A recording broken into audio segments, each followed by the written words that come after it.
Hello, in this video I will be showing you how to fix low resolution photos in messages on iPhone.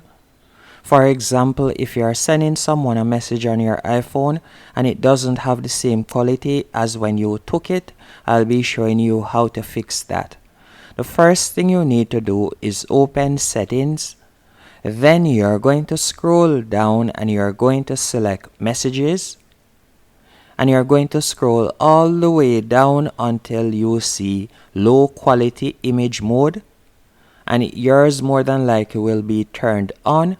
You're going to simply toggle that off. As you can see, when this is on, images sent will be lower quality. So by turning this off, you'll be ensuring that your messages that you're sending, your images, will be of the highest resolution. Hope you found this video helpful and informative. If you did, be sure to hit the like button and subscribe, and thank you for watching.